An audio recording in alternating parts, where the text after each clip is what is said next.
Shalom saudara Bapak Ibu dimanapun saudara berada. Senang kita bisa bertemu kembali untuk Bible Study. Tapi sebelum kita masuk ke dalam firman Tuhan, mari kita memuji dan menyembah Tuhan. Mari kita tenang di dalam hadirat-Nya. Mari kita rest in Him. Buang semua pikiran yang lain-lain, segala macam. Fokus dan tertuju kepada Tuhan. Bukan cuma pikiran kita, tapi hati kita juga. Mari kita menyembah Tuhan. Mari katakan yang manis buat Tuhan. Mari katakan yang terima kasih buat Tuhan. Karena Tuhan ada Tuhan yang baik. He's a good God. Dia adalah Tuhan yang setia, Tuhan yang mulia, Tuhan yang memperdulikan kita. Ya Radabashe, yang bisa berbahasa roh sembah dia dengan bahasa roh. Ya Radabashe, ya Rala, ya Radabashe, ya Radabashe. Thank you Lord, thank you Lord. Ini kami Tuhan. Amin. Ya Radabashe kita. Ku bawa hidupku sekarang, Amin. ke tempat kudus-Mu Tuhan. Di mezbah-Mu ku serahkan seluruh hidupku.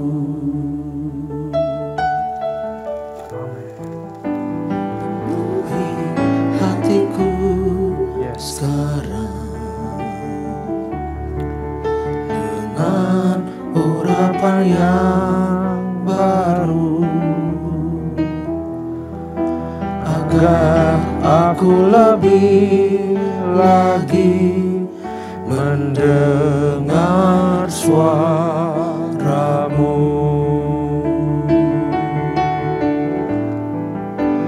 Jadikan aku Tuhan rumah doa-Mu, agar semua suku bangsa datang menyembah-Mu. Jadikan aku Tuhan rumah doa-Mu, agar semua suku bangsa datang menyembah-Mu.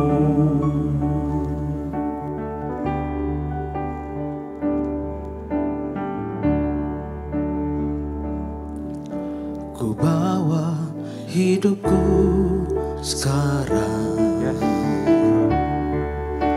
ke tempat kudus-Mu Tuhan. Di mezbah-Mu ku serahkan seluruh hidupku. Penuhi hatiku sekarang dengan urapan yang baru, agar aku lebih lagi mendengar suara-Mu.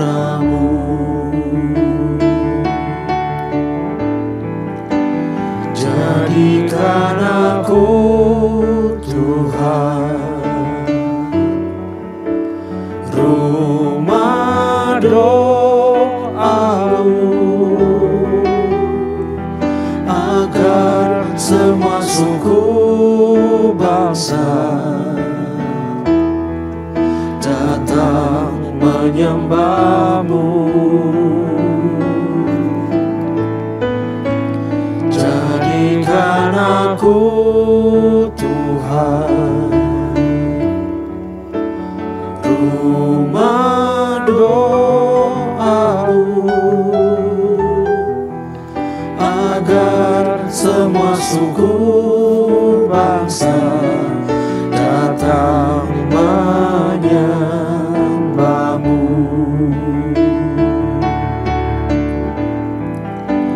Jadikan aku Tuhan, rumah doamu, agar semua suku bangsa datang menyembahmu. Jadikan aku Tuhan, rumah doamu, agar semua suku bangsa datang menyembahmu. Agar semua suku bangsa datang menyembahmu. Agar semua suku bangsa datang menyembahmu.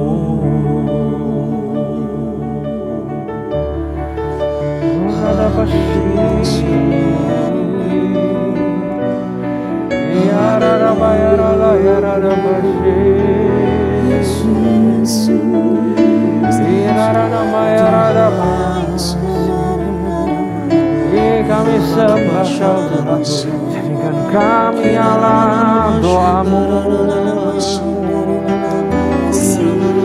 Kami percaya ada kuasa-Mu Tuhan dalam setiap doa kami.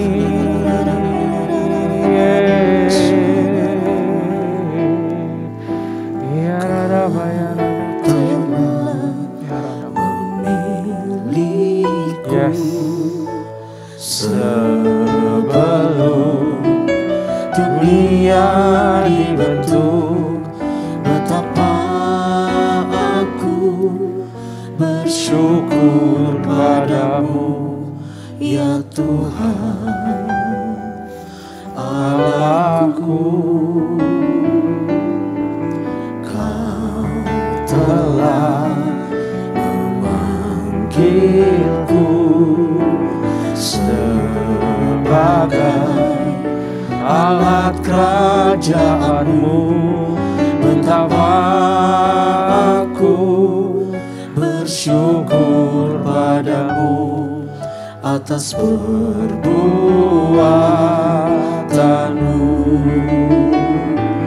Jadikan aku bait suci-Mu yang kudus dan yang tiada bercela. Jadikan aku mesbah doa-Mu bagi keselamatan bangsaku.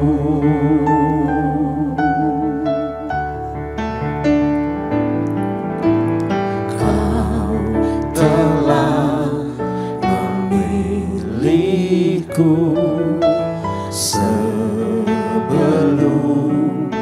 dunia dibentuk, betapa aku bersyukur padamu, ya Tuhan Allahku.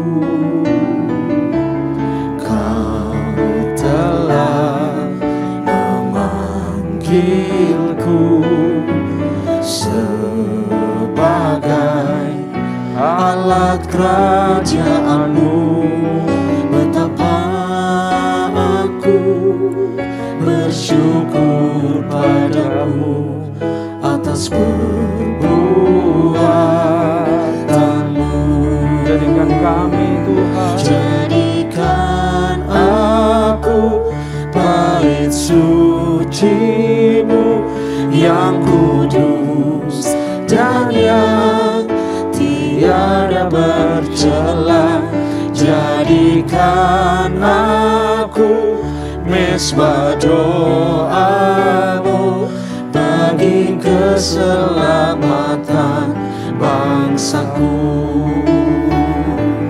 Jadikan aku bait suci-Mu yang kudus dan yang tiada bercela. Jadikan aku mesbah doa-Mu bagi keselamatan bangsaku, bagi keselamatan bangsaku, bagi keselamatan bangsaku.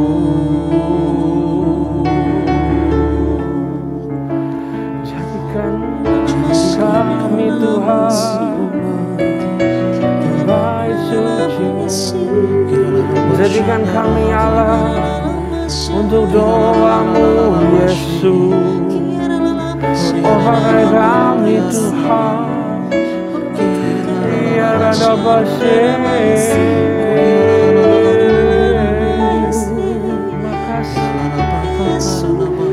Terima kasih Kau memanggilku Tuhan, Kau memilihku Bapa. Iya rada pasien, iya rada pasien, oh rada bayar, rada bayar, rada pasien, rada bayar, oh rada bayar. Terima kasih Tuhan, Kau memilih dan memanggil kami untuk menjadi kepanjangan tangan, untuk menjadi berkat, untuk menjadi terang dan garam bagi dunia dan bagi orang-orang. Kami sungguh merasa kagum dan terhormat boleh dijadikan partnership untuk Kau menggenapi rencana-Mu ya Bapa. Berkati kami semua hari ini yang akan belajar firman Tuhan di Keluaran 36. Biar kami boleh dapat rema, biar kami mengerti. Walaupun yang kami baca masih banyak tentang sejarah, tapi kami percaya Roh-Mu yang singkapkan logos, Roh-Mu yang singkapkan rema untuk kami tangkap. Terima kasih Tuhan, terima kasih ya Bapa. Kami serahkan semuanya pada tangan-Mu, hanya di dalam nama Tuhan Yesus. Haleluya. Amin. Salam sukacita sekali lagi saudara, dan damai sejahtera ya buat kita semua. Kita percaya Tuhan menyertai kita juga di dalam Bible study yang kita lakukan. Selalu Tuhan menyertai kita. Saudara, siapkan catatan saudara dan juga Alkitab saudara masing-masing. Dan kita buka di Keluaran 36. Ya. Keluaran 36. Nah, ada sedikit pengulangan yang nggak ada salahnya, saudara. Kita baca di 36 ayat 1 sampai dengan ayat 7. Demikianlah harus bekerja Bezalel dan Aholiab dan setiap orang yang ahli yang telah dikaruniai Tuhan keahlian dan pengertian, sehingga ia tahu melakukan segala macam pekerjaan untuk mendirikan tempat kudus, tepat menurut yang diperintahkan Tuhan.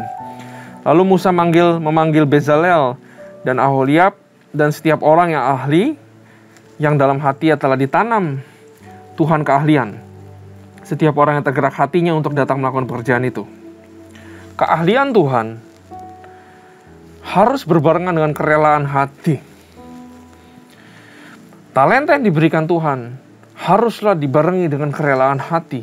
Baru bisa mengkasih asinnya garam dan terangnya terang kepada orang lain, saudara. Mereka, ayat 3, Mereka menerima daripada Musa seluruh persembahan khusus yang telah dibawa oleh orang Israel untuk pelaksanaan pekerjaan mendirikan tempat kudus. Tetapi orang Israel itu masih terus membawa pemberian sukarela kepada Musa tiap-tiap pagi.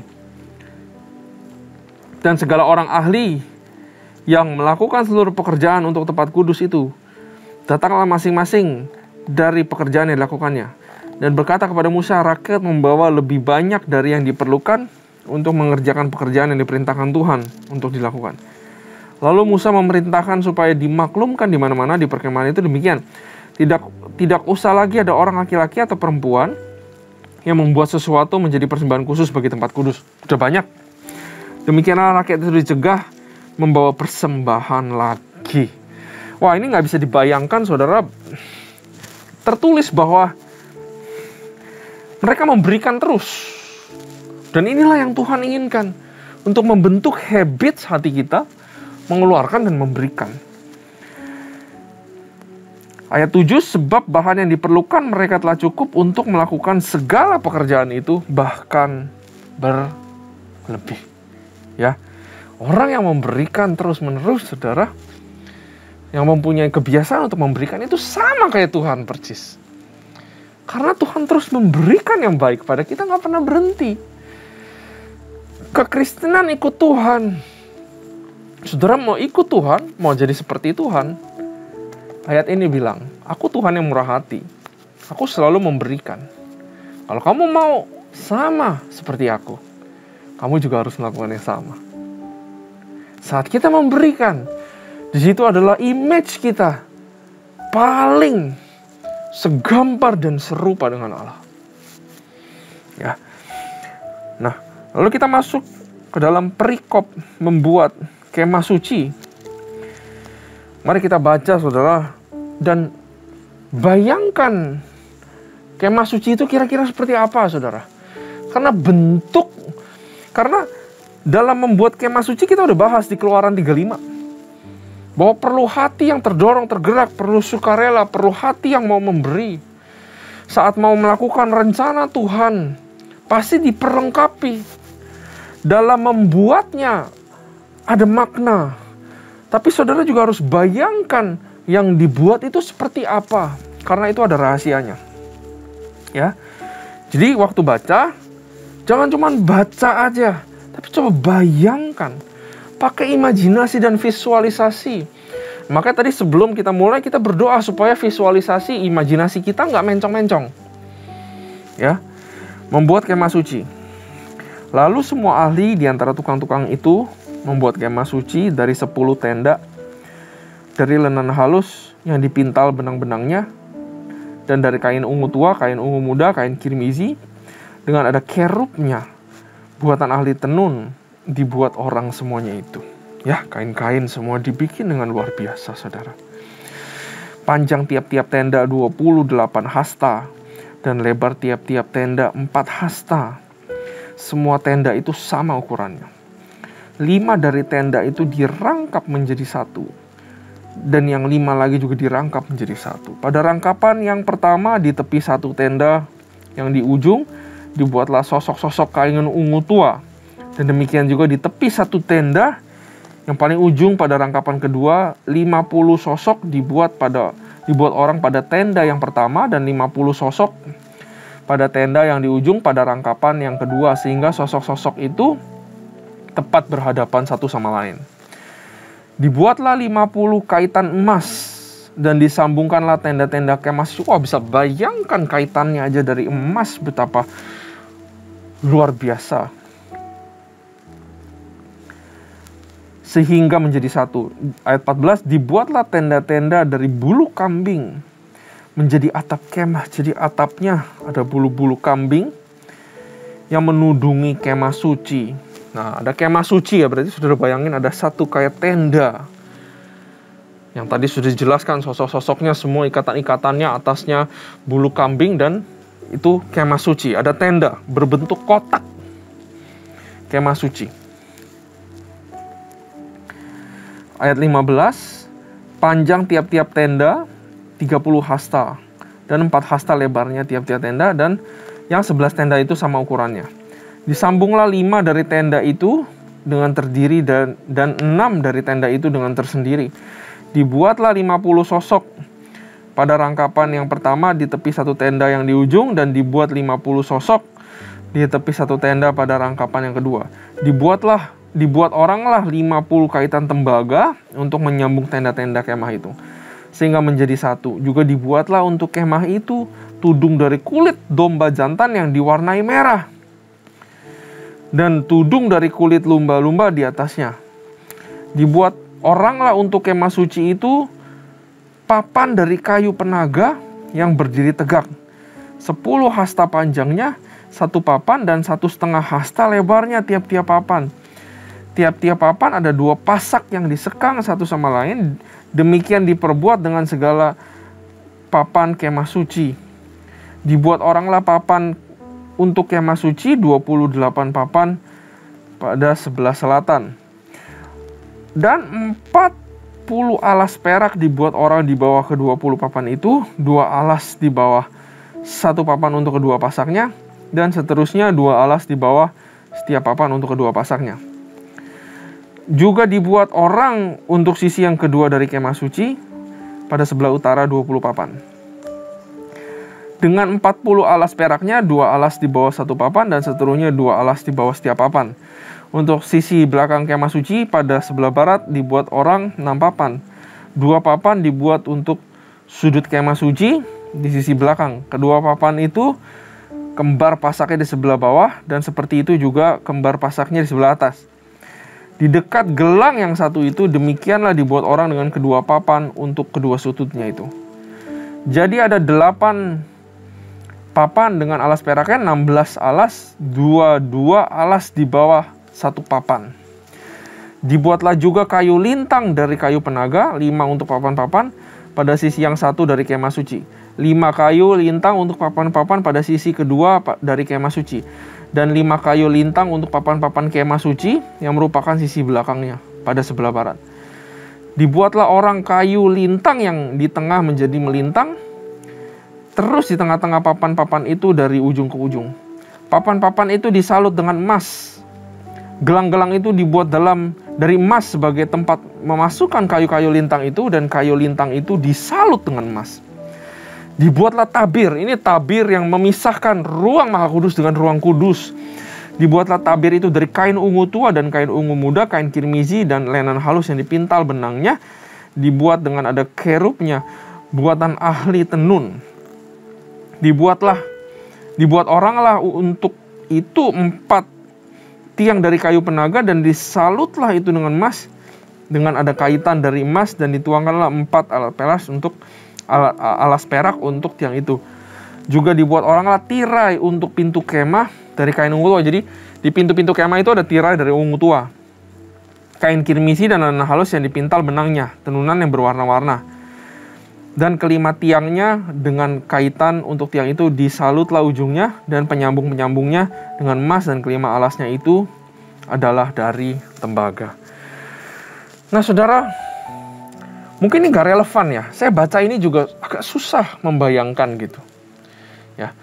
Nah saudara bisa buka YouTube dan saudara bisa cari Tabernacle Musa, The Tabernacle of Moses.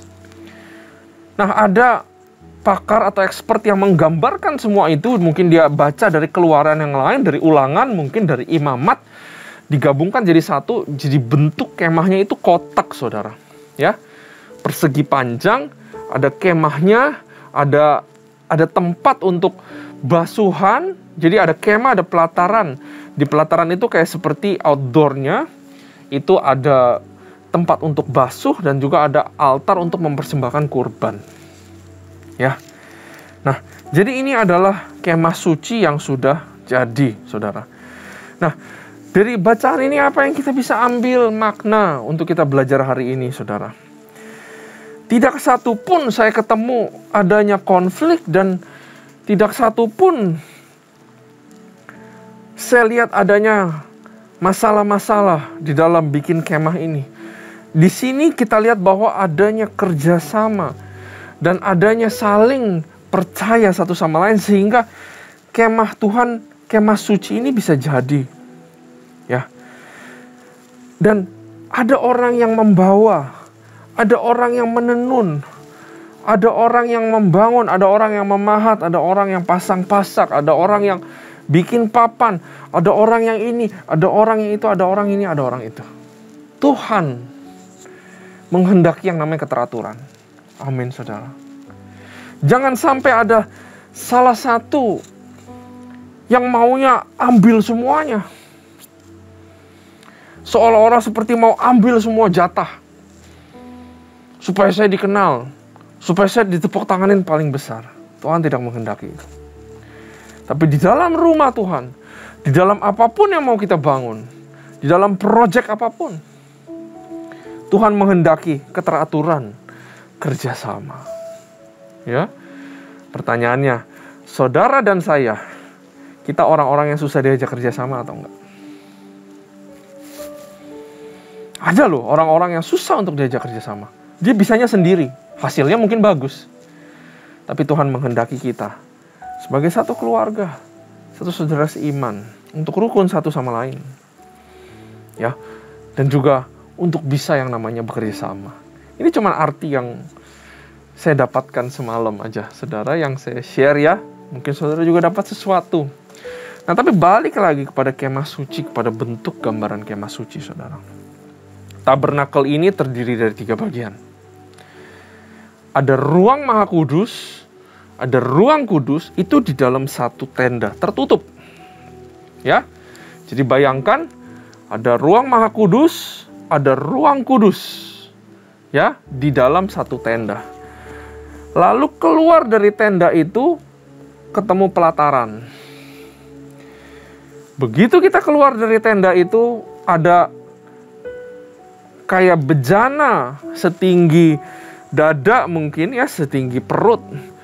Di situ untuk imam membasuh dirinya sebelum dia masuk ke tenda. Nah, kalau di depannya bejana untuk basuh itu ketemu kotak di situ di mana mempersembahkan korban bakaran penghapusan dosa. Dan jalan lagi itu sudah keluar dari tabernakel semua, ya. Jadi saudara bayangkan kalau saudara umat Israel, saudara masuk ada tirai yang ungu dulu, saudara masuk, saudara ketemu apa dulu? Saudara ketemu tempat persembahan bakaran untuk penghapusan dosa. Setelah itu saudara akan ketemu satu tadi tempat untuk basuh, si imam basuh, lalu imam yang masuk, bukan kita yang masuk. Masuk ke dalam tenda lagi dalamnya. Dan masuk tenda dalamnya, ya tadi saya bilang, dalamnya ada ruang kudus dan ruang maha kudus. Itu belum perkakas-perkakas yang di dalamnya. Nah, saudara sudah kebayang ya, seperti apa. Nah, altar yang pertama diketemukan itu adalah untuk mempersembahkan binatang penghapusan dosa. Jadi setiap umat Israel, baik yang berdosa disengaja maupun tidak disengaja, mereka masuk ke dalam dan mereka harus bawa kambing atau domba jantan untuk dipersembahkan. Kalau mereka nggak punya uang, mereka bisa bawa burung, bahkan yang paling miskin waktu itu boleh membawa yang namanya tepung, flour, ya. Dan nanti imam itu akan tumpang tangan kepada binatangnya, mensimboliskan bahwa dosa orang itu pindah ke binatang ini, lalu binatang ini disacrifice, mati. Lalu saya orang Israel yang sudah dipindahkan dosanya kepada binatang ini, saya selesai. Saya keluar dan saya ditutupi dan saya diampuni dosanya. Seperti itu. Nah, saudara, ini sebenarnya melambangkan satu bayangan. Satu hari nanti Yesus adalah the Lamb of God itu sendiri yang tidak bercacat. Dan dia mati, dia sacrifice, dia menjadi dosa. Bener gak? Ya makanya si imamnya ini tumpang tangan ke binatangnya. Kamu dijadikan dosa, kamu kambing tapi kamu dijadikan dosa. Maka orang ini selamat gitu. Sama persis seperti yang Yesus lakukan. Dia dijadikan dosa, dia berkorban once and for all. Maka kita semua yang percaya kepada Yesus, dosa kita dipindahkan dan kita memperoleh hubungan kembali berbaik sama Allah Bapa. Altar untuk persembahin binatangnya. Itu ada artinya, saudara. Nggak main-main Tuhan pakai ritual yang aneh-aneh. Amin ya, saudara. Dan ada bejana pembasuhan, di mana imam harus selalu membasuh, harus selalu wash. Ini adalah message buat kita para pelayan Tuhan yang mau melayani Tuhan. Haruslah kita senantiasa sebelum masuk ke dalam ruang kudus, sebelum masuk ke dalam bertemu dengan Tuhan, sebelum menyembah Dia, haruslah kita wash and cleansing ourselves. Bertobat di hadapan Dia. Mungkin saudara harus lakukan beratus-ratus kali, tapi kita harus membasuh diri kita terus-menerus. Sama seperti imam yang akan melayani. Ya. Jadi ketemu bejana untuk pembasuhan. Lalu masuk ke dalam ruang kudus. Di dalam ruang kudus, imam harus bekerja di sana. Dia harus nyalain lampu, ada 7 menorah, ada 7 lilin untuk penerangan. Itu juga menggambarkan Yesus, di mana Yesus satu hari dia bilang, I am the light. Aku adalah terangnya. Ya, dan di samping kanannya begitu masuk tenda, menorahnya ada di kiri, di kanan ada meja. Ada roti di situ 12, ya. Dan imam itu harus makan rotinya. Rotinya juga melambangkan Yesus, kedatangan Yesus nanti, di mana Yesus bilang, I am the bread of life. Saudara, sampai baru masuk ruang kudus aja, kita sudah melihat bahwa kemah suci adalah struktur yang menandakan atau memprofesi Yesus itu sendiri. Semua yang dilakukan Tuhan gak pernah main-main. Semua yang direncanakan Tuhan itu untuk kasih kita kisi-kisi apa yang akan Yesus lakukan. Semua berpusat kepada Yesus, bukan kepada kita, saudara. Ya. Lalu ada altar pembakaran ukupan di ruang kudus. Ini belum ruang maha kudus, di mana pagi-pagi imam harus bakar. Selalu harus ada dupa yang nyala. Pagi dan malam harus selalu dibakar wangi-wangian untuk Tuhan.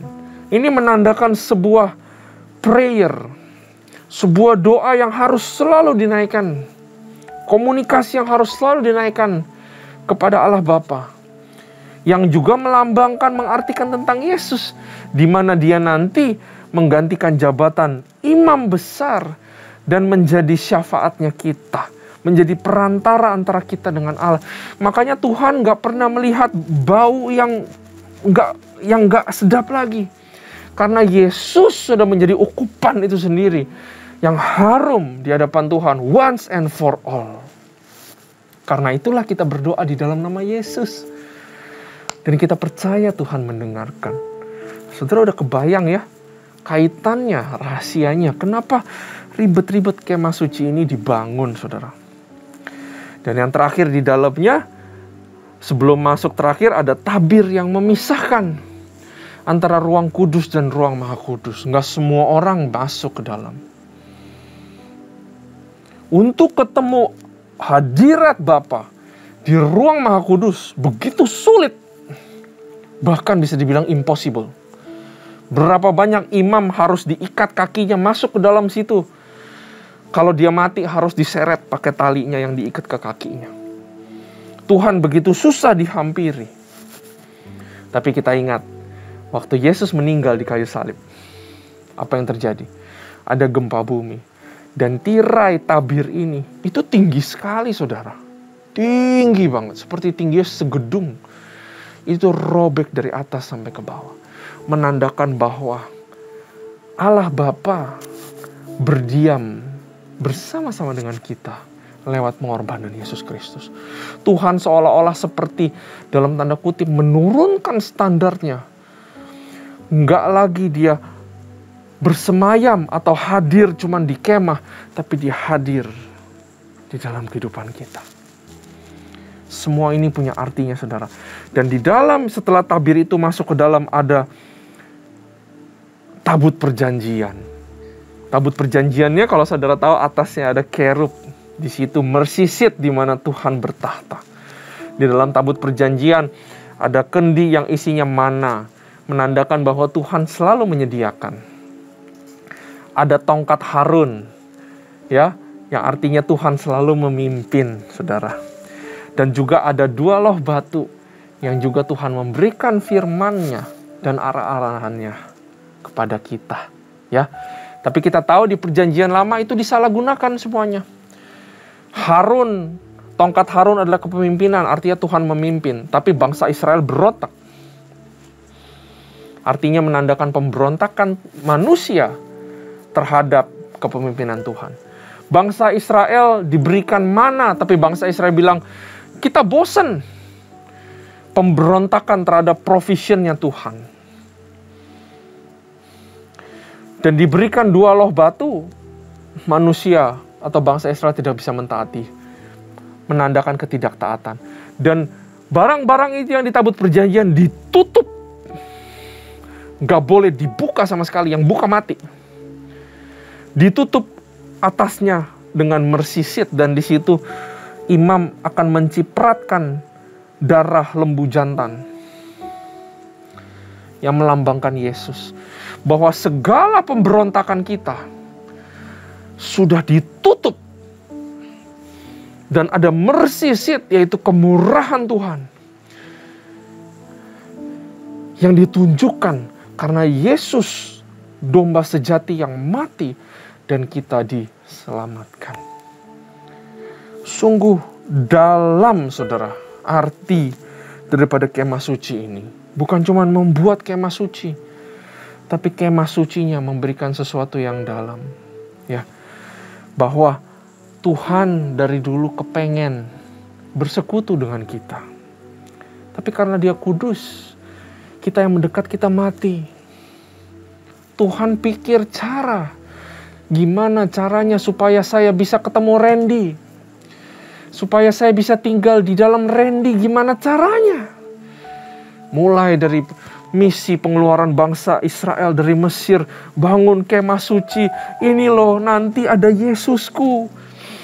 Kamu sekarang persembahkan domba, tapi nanti Yesus, aku sendiri yang mati buat kamu.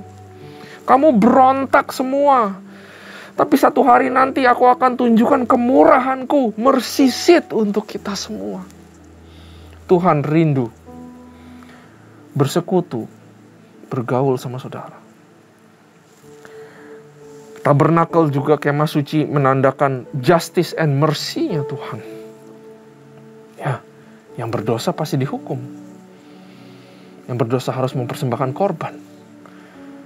Dan Tuhan, dan Dia bikin ada dari pelataran, ruang kudus, ruang maha kudus. Tuhan selalu mempersiapkan jalan untuk kita bertobat dan mau berbaikan sama Tuhan. Amin, saudara. Tuhan kita Tuhan yang luar biasa. Dia gak tinggalkan kita sendiri kotor dengan dosa. Dia siapkan jalan buat kita bersih kembali. Dan yang terakhir, kemah suci ini sebenarnya adalah pointing kepada Jesus.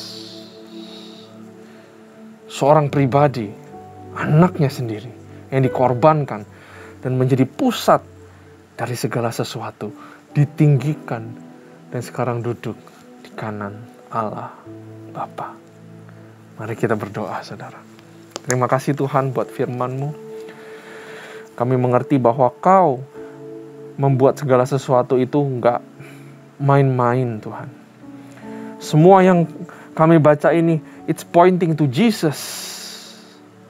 Dan kami mau ikut Yesus, Tuhan. Semua yang kami belajar hari ini menceritakan bahwa betapa rindunya kamu untuk tinggal bersama-sama di tengah kami, Tuhan. Dan kami mau hargai itu, Tuhan. Kami mau hidup benar, kami mau hidup kudus, kami mau hidup mengejar hadirat-Mu. Dan kami jadi teringat bahwa mercy seat, di mana Kau bermurah hati kepada kami. Ajari kami supaya tidak menyia-nyiakan kehidupan kami. Untuk selalu setia dan ngejar kekudusan. Yesus sudah membuka jalan. Kami dibenarkan. Maka kami juga mau menjalani sanctification. sehingga kami juga melewati yang namanya glorification. Terima kasih Tuhan, berkati jemaat-Mu, berikan mereka hikmat pengetahuan untuk mendalami firman Tuhan lebih lagi besok-besok Tuhan.